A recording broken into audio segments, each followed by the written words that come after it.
ایک صحابی کا واقعہ ہے، حضرت اویس کرنی رضی اللہ عنہ جو کہ کرن قبیلے کے رہنے والے تھے۔ اس نے حضور صلی اللہ علیہ وسلم کا زمانہ پایا تھا، لیکن والدہ کی خدمت کی وجہ سے حضور صلی اللہ علیہ وسلم کا دیدار نہیں ہوا تھا۔ تو ایک بار اس نے اپنی والدہ کی اجازت سے حضور صلی اللہ علیہ وسلم کے دیدار کے لیے حاضر ہوئے، لیکن پیارے محبوب حضرت محمد صلی اللہ علیہ وسلم سفر پر جا چکے تھے، جس کی وجہ سے حضور صلی اللہ علیہ وسلم کے ساتھ ملاقات نہیں ہوئی اور دیدار نہیں ہوا۔ تو وہ چونکہ واپس چلے گئے، اس کی والدہ بیمار بھی تھی اور اکیلی بھی تھی۔ تو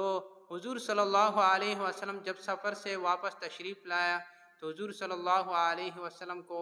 صحابہ کرام رضوان اللہ علیہم اجمعین نے بتایا کہ حضرت اویس کرنی رضی اللہ عنہ آئے تھے، آپ کی خدمت میں حاضر ہوئے تھے۔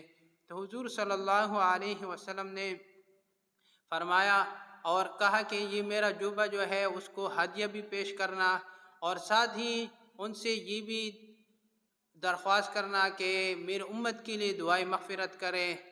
تو حضور صلی اللہ علیہ وسلم کے وصال کے بعد حضرت عمر رضی اللہ عنہ، حضرت علی رضی اللہ عنہ دونوں صحابہ حضرت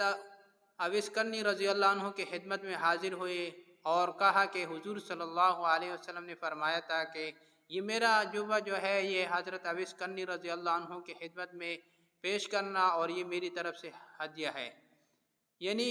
آپ دیکھ لیے کہ ایک صحابی ہے، لیکن اس نے حضور صلی اللہ علیہ وسلم کا دیدار بھی نہیں کیا تھا، لیکن پھر بھی حضور صلی اللہ علیہ وسلم اس کو یہ کہہ رہے کہ میرے امت کے لیے دعائے مغفرت کی بھی کرنا۔ یعنی اپنی والدہ کی خدمت کی وجہ سے حضور صلی اللہ علیہ وسلم اتنے اس سے راضی تھے اور خوش تھے کہ ان کے لیے ہمیشہ دعائیں کرتے تھے۔ تو ہمیں بھی چاہیے کہ ہمیشہ اپنے والدین کی خدمت کریں، جن کے والدین بوڑھے ہیں، بڑھاپے کی حالت میں ہیں، ان کی خدمت کریں۔